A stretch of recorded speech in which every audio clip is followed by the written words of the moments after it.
السلام علیکم ورحمۃ اللہ وبرکاتہ۔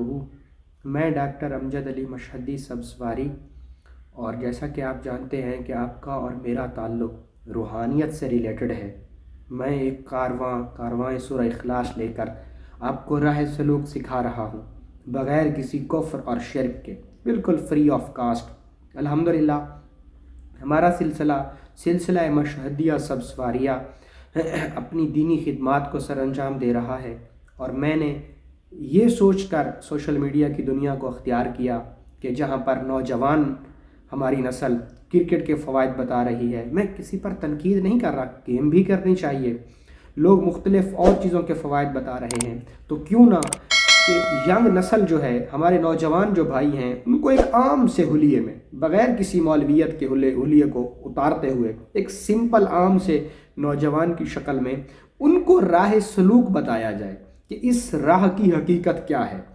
کیا یہ راہ صرف تویز گنڈوں کا نام ہے؟ کیا وہ ایسی کون سی طاقتیں تھیں کہ جن سے ہمارے بزرگان دین اللہ رب العزت سے جو دعا کیا کرتے تھے، اللہ رب العزت ان دعاؤں کو فوراً قبول فرمایا کرتے تھے؟ وہ ایسی کون سی چیزیں تھیں جو ہمارے بزرگان دین کر کے اللہ سے قرب حاصل کیا کرتے تھے؟ وہ راہ جو ہمارے بزرگوں کا ہی چھوڑا ہوا ہے، ہم اس کو کیوں کر بھول گئے؟ وہ ہماری کھوئی ہوئی وراثت تھی جس کو ہم نے بھلا دیا۔ آج اس جدید دور میں گولی کو کھانے کے بعد درد ختم ہونے کا یقین تو ہے، لیکن قرآن پڑھ کر شفا پانے والوں کا یقین بہت کم ہے۔ اور جدید دور میں لوگ سوال کرتے ہیں کہ یہ کہاں کا طریقہ علاج ہے، یہ تو کفر ہے، یہ تو شرک ہے، حالانکہ قرآن سے علاج سنت ہے اولیاء اللہ کی، صالحین کی، اسلاف کی، بزرگان دین کی، محمد و آل بیت محمد کی، صحابہ اور رسول خدا صلی اللہ علیہ وسلم کی۔ دیکھیں، بہت سارے امراض ایسے ہیں کہ جن کا علاج ایلوپیتھک میں ہے، بہت سارے امراض ایسے ہیں جن کا علاج ہومیوپیتھک میں ہے، اور بہت ساری بیماریاں ایسی ہیں کہ جن کا علاج طب کے اندر ہے، اور بہت ساری چیزیں ایسی ہیں کہ جن کا علاج، بہت ساری نفسیاتی کیفیتیں اور کنڈیشنز ایسی ہیں کہ جن کا علاج اللہ رب العزت کے قرآن میں ہے۔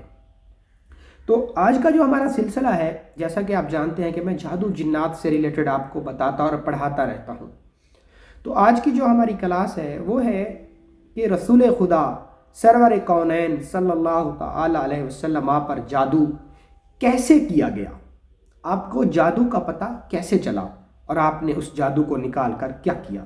دیکھیں، ہم مسلمان ہیں، اور مسلمانوں کا اس چیز پر یقین ہے کہ جادو کرنے والا اور کروانے والا دونوں کافر ہیں، جادو سیکھنے والا اور سکھانے والا دونوں ہی کافر ہیں، اور دائرہ اسلام سے باہر ہیں اور واجب القتل ہیں۔ تاہم قرآن و حدیث سے جو علاج ہے وہ سنت ہے، وہ غیر شرعی نہیں ہے، معاذ اللہ، ہم کوئی کفر اور شرک نہیں کر رہے۔ تو جادو رسول خدا پر بھی چل گیا تھا۔ جادو کیسے چلا، جادو کس نے کیا؟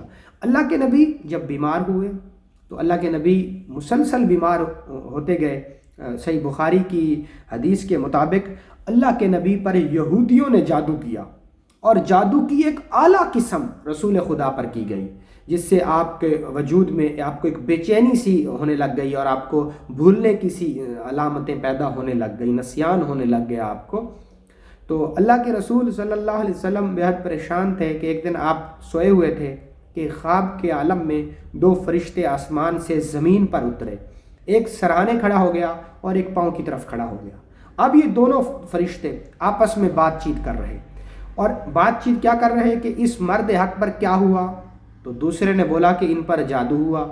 تو پھر پہلے نے پوچھا کہ وہ جادو کس نے کیا، پھر دوسرے نے جادو کرنے والے کا نام لیا، اس یہودی کا نام لیا، پھر پہلے نے بولا کہ وہ جادو کہاں ہے، تو دوسرے نے بولا کہ فلاں گڑھے میں، فلاں کنویں میں۔ آپ کو خواب کے عالم میں وہ کنواں بھی دکھایا گیا۔ تو پھر پہلا بولا کہ اب ان کو کیا کرنا چاہیے، تو دوسرے نے جواب دیا کہ ان کو چاہیے کہ اس کنویں سے جادو کو نکالیں۔ اس کے بعد آپ کی آنکھ کھل گئی۔ جب اللہ کے نبی اٹھے تو آپ نے حضرت علی کرم اللہ وجہ کریم کے ساتھ جا کر اس کنویں میں حضرت علی کو اتارا، اور وہ نیچے سے وہ جادو لے آئے۔ وہ جادو کیا تھا اور کون سی چیزوں پر وہ جادو کیا گیا تھا؟ دراصل اللہ کے نبی کی وہ کنگھی، جس سے آپ اپنے بالوں میں جو ہے نا اپنی داڑھی مبارک میں اس کو دیا کیا کرتے تھے، وہ کنگھی، اور اس کے اندر جو ہے نا کھجور کی رسی، کھجور کا جو بان ہوتا ہے اس سے 11 گرہیں لگی ہوئی تھیں، اور بعض روایات میں آتا ہے کہ ایک موم کا پتلا بھی تھا۔ تو یہ چیزیں اس کنویں کے اندر رکھی ہوئی تھیں اور ان پر 11 گرہیں لگی ہوئی تھیں۔ تو اللہ کے نبی نے ہر گرہ کو سورہ فلق اور سورہ ناس کو پڑھتے ہوئے ایک ایک گرہ کو کھول دیا، اور کھولنے کے بعد دوبارہ اسی کنویں میں پھینک دیا۔ تو کیا ہوا؟ اس کے بعد آپ کی طبیعت آہستہ آہستہ بالکل ٹھیک ہو گئی۔ تو اب اس چیز سے ہمیں ایک سبق ملتا ہے کہ جب بھی کسی پر جادو ہو یا کسی بھی شخص کو شبہ ہو کہ میرے اوپر جادو کیا گیا ہے، تو اس کو چاہیے کہ سورہ فلق اور سورہ ناس کو پڑھے، 12 سورہ فلق اور سورہ ناس کو، یا پھر چاروں کل کو پڑھے، کیونکہ یہی طریقہ آپ کے اور میرے آقا و مولا حضرت محمد مصطفیٰ صلی اللہ تعالیٰ علیہ وسلم کی سنت ہے اور حجت ہے۔ جب آپ دیکھیں آپ پر جو جادو کیا گیا وہ خطرناک ترین جادو تھا، اور ایک انتہائی زبردست قسم تھی جادو کی۔ آپ کو نظر بد بھی لگائی گئی باقاعدہ طور پہ، اور نظر بد لگانے والے کو بھی باقاعدہ طور پہ بھوکا رکھا گیا تاکہ اس کی جو حسد کی آگ ہے وہ اور تیز ہو، اور آپ کو کوشش کریں کہ کسی طریقے سے آپ کو اس شخص کی حاسد والی نظر میں لے آئیں اور آپ پر بد نظری پیدا کریں۔ لیکن اللہ رب العزت نے آپ کی حفاظت کے لیے باقاعدہ طور پر انتظام فرمایا تھا۔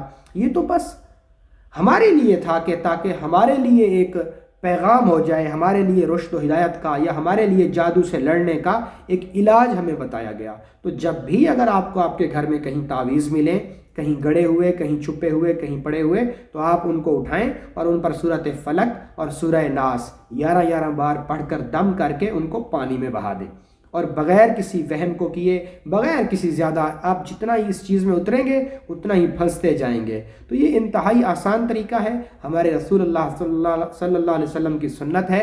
آپ جادو کا علاج سورہ فلق اور سورہ ناس یا چاروں کل سے کیجیے، انشاءاللہ العزیز آپ کے تمام تر نفسیاتی الجھنیں اور تمام تر نفسیاتی مسائل کا یہ بہترین علاج ہے۔ بہت شکریہ، السلام علیکم۔